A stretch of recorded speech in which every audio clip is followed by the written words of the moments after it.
اب یہاں جو بات میں چاہتا ہوں کہ آپ پر واضح ہو جائے، اس حدیث میں دونوں چیزوں کو پیرلل لایا گیا، من قام رمضان من صام رمضان، پیرلل، بالکل متوازی، ہم بدل اعتبار سے، من صام رمضان ایمانا واحتسابا غفر له ما تقدم من ذنبه، من قام رمضان ایمانا واحتسابا غفر له ما تقدم من ذنبه۔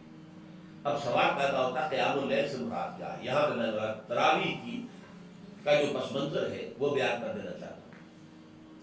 دیکھیے جیسا کہ ہم نے خطبے میں بھی دیکھ لیا، اللہ نے قیام اللیل جو ہے اسے فرض نہیں ٹھہرایا، تطوع، قرآن مجید میں بھی اس کا کوئی ذکر نہیں، احادیث میں اس کی تشریح و ترغیب پوری موجود ہے، ایک اور حدیث بھی ہم بعد میں پڑھیں گے اس پر۔ اس کا پس منظر کیا تھا کہ اس کو چھوڑ دیا گیا۔ اب ظاہر بات ہے مسلمانوں میں کمزور بھی ہیں، مسلمانوں میں وہ مزدوری کرنے والے بھی ہیں، روزہ تو فرض ہے ان پر، چاہے مئی کا مہینہ ہے اور گندم کاٹنی ہے، روزہ پھر بھی رکھنا ہوگا، یہ سب کچھ، لیکن یہ کہ رات کو پھر کھڑے رہنا ان کے لیے جاگنا ممکن نہیں، لہذا ان کے اوپر یہ چیز فرض نہیں۔ حضور نے تراویح کی نماز یا قیام اللیل نہ اسے فرض قرار دیا، نہ اس کے بعد جماعت کوئی اہتمام کیا مستقل، صرف 3 راتیں آپ نے جماعت کروائی ہے، اس میں 8 رکعتیں آپ نے پڑھی ہیں کہ جو آپ کا معمول تھا تہجد کا وہی پڑھی، اور تہجد کے وقت ہی جماعت کرائی ہے۔ یہ ہے وہ حدیث، اس کے علاوہ کسی نماز تراویح جو ہے جو ہم پڑھتے ہیں 20 رکعتیں عشاء کے ساتھ متصل، اس کا کوئی ذکر نہ دور نبوی میں ہے نہ دور صدیق اکبر میں ہے، یہ دور حضرت عمر کی خلافت میں ہوا ہے، اور ہم بھی کہہ سکتے ہیں کتنے سال کے بعد ہوا ہے۔ حضرت عمر رضی اللہ تعالیٰ عنہ کی خلافت کا دور جو ہے وہ تو 10 برس ہے، ہو سکتا ہے 5 برس کے بعد ہوا ہو، 6 برس کے بعد ہوا ہو، 12 ہوا ہے تو کیا ہے۔ حضرت عمر ایک مرتبہ مسجد میں داخل ہوئے، مسجد نبوی میں، تو دیکھا کہ کچھ لوگ 8 10 12 جو ہے وہ ایک جو ہے حافظ کے پیچھے کھڑے ہوئے اور قرآن سن رہے ہیں، کچھ دوسرے کونے میں کھڑے، کچھ کہیں اور کھڑے ہیں، مختلف جماعتیں ہو رہی۔ تو انہوں نے سوچا کہ کیوں نہ ان سب کو ایک امام کے پیچھے جمع کر دیا جائے، اور اس کے لیے لوگوں کی سہولت کے لیے عشاء کے ساتھ متصل کر دیا جائے، اس لیے کہ تہجد کے وقت اٹھنا جو ہے وہ تو ہر کس و ناقص کا کام نہیں ہے، کہ عشاء کے بعد اگر تھوڑا سا اضافی وقت ہو صرف، تو یہ ہر شخص کر لے گا، مزدور بھی کر لے گا۔ لہذا آپ نے یہ نظام تجویز فرمایا کہ عشاء کے متصل بعد 20 رکعت نماز پڑھی جائے اور ایک امام کے پیچھے پڑھی جائے۔ یہ گویا کہ اجتہاد ہے حضرت عمر رضی اللہ تعالی عنہ، اس کو آپ نے خود بدعت بھی قرار دیا ہے، لیکن بدعت حسنہ، بدعت کس اعتبار سے؟ لغوی اعتبار سے، نئی بات، اس لیے کہ حضور کے زمانے میں نہیں تھی، تو یہ اس طریقے سے نئی بات ہے، لیکن یہ بات کیونکہ بہت اچھی ہے، بہت عمدہ ہے۔ آپ جب یہ نظام چل پڑا تو ایک دن مسجد میں آئے، دیکھا کہ بڑی بھری مسجد ہے، صحابہ کھڑے ہیں اور ایک امام کے پیچھے قرآن سن رہے ہیں۔ آپ نے فرمایا نعم البدعۃ ھذہ، یہ جو ہم نے نئی بات شروع کی ہے یہ بہت اچھی ہے، بہت عمدہ ہے۔ ہمارے ہاں اہل حدیث حضرات بھی در حقیقت حضرت عمر یا کسی اور خلیفہ راشد کے فعل کو وہ سمجھتے ہیں کہ ایگزیکٹو آرڈرز ہیں، یہ ہمیشہ کے لیے نہیں۔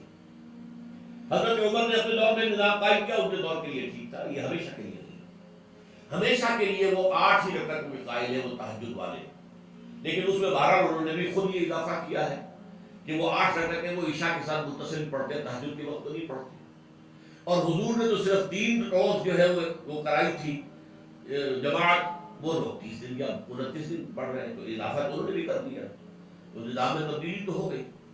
لیکن اہل سنت جو کہلاتے ہیں، ہمارے جو 4 جو ہیں، جو ہمارے مسلک ہیں، حنفی، مالکی، شافعی، حنبلی، ان کا اتفاق ہے اس پر حضرت عمر کا، کیونکہ ان کے سامنے اصول یہ ہے کہ حضور نے فرمایا علیکم بسنتی وسنت الخلفاء الراشدین المہدیین، تم پر لازم ہے کہ میری سنت کو پکڑو مضبوطی کے ساتھ، اور میرے خلفاء راشدین مہدیین جو ہیں ان کی سنت کو پکڑو۔ اس اصول سے یہ چاروں فتنے جو ہیں حضرت عمر کے اجتہادات جو ہیں ان کو بھی پابندی سمجھتے ہیں کہ تمام عمر کے لیے، قیامت تک کے لیے امت مسلمہ پر ان کی پیروی لازم ہے، لہذا اس میں اجماع ہے۔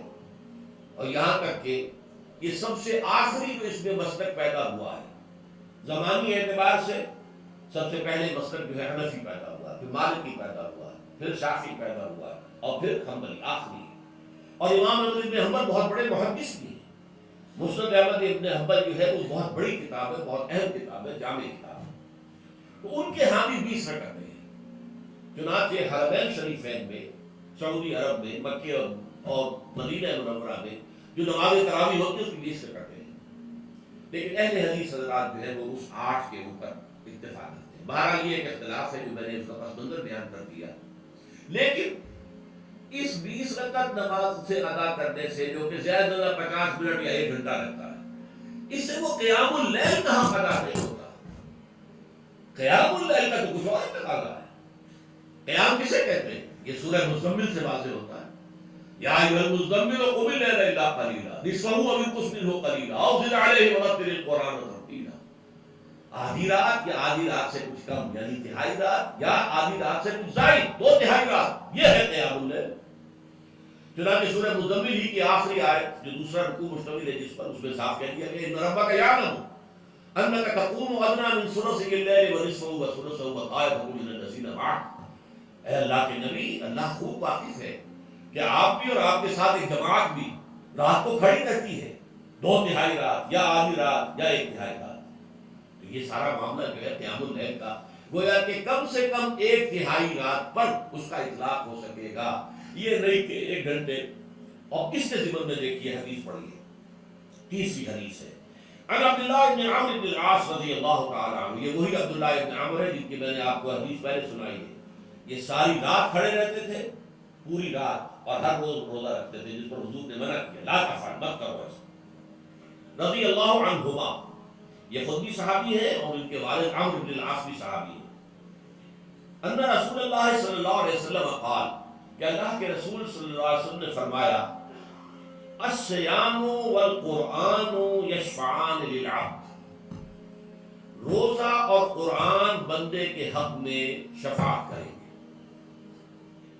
یقول الصیام, روزہ ہی عرض کرے گا اللہ کی جناب میں, اے رب پروردگار, انی منعتہ الطعام والشہوات بالنہار, میں نے تیرے اس بندے کو دن کے دوران کھانے پینے سے اور اپنی شہوت کا تقاضا پورا کرنے سے روکے رکھا, یہ میری وجہ سے روکا رہا, تو میری شفاعت اس کے حق میں قبول فرما. فشفعنی فیہ, میری شفاعت اس کے حق میں قبول فرما. ویقول القرآن, قرآن کیا کہے گا, منعتہ النوم باللیل, میں نے اسے رات کے وقت سونے سے, نیند سے روکے رکھا. فشفعنی فیہ, تو اس کے حق میں میری شفاعت قبول فرما. حضور فرماتے ہیں فیشفعان, ان دونوں کی شفاعت قبول کی جائے گی. یہ ہے قیام اللیل. یہ قیام اللیل صرف تراویح کی نماز سے جو پڑھ لی جاتی ہے, اور ہمارے یہاں تو یہ ہے, وہاں کم سے کم یہ تو تھا, صحابہ اکرام کھڑے ہوتے تھے تو جو قاری پڑھ رہا ہوتا تھا وہ ان کے دل میں اترتا جاتا تھا, اس کا مضمون اور مفہوم جو ہے وہ ان کو معلوم ہے, لہذا وہ اس کی زبان سے نکلا ہوا ہر لفظ ان کے قلب کی گہرائیوں تک اتر رہا ہے. یہاں تو یہ ہے, پیرٹ لائک حافظ ہے, اسے خود پتہ نہیں میں کیا پڑھ رہا ہوں. اکثر حفاظ جو ہے وہ عالم تو نہیں ہوتے, اور جو سن رہے ہیں انہیں کچھ پتہ نہیں انہیں کیا سنا ہے. تو ٹھیک ہے, کم سے کم ثواب تو انہیں ملے گا کہ انہوں نے وقت نکالا ہے. 1 گھنٹہ ہی اضافی صحیح, لیکن بہرحال اس کا وقت تو انہوں نے نکالا ہے, محنت کی ہے, کھڑے رہے ہیں, ثواب ملے گا. لیکن جو مقصد ہے وہ حاصل نہیں ہوتا. اس مقصد کے حصول کے لیے اول تو قیام اللیل کی کم سے کم مدت 1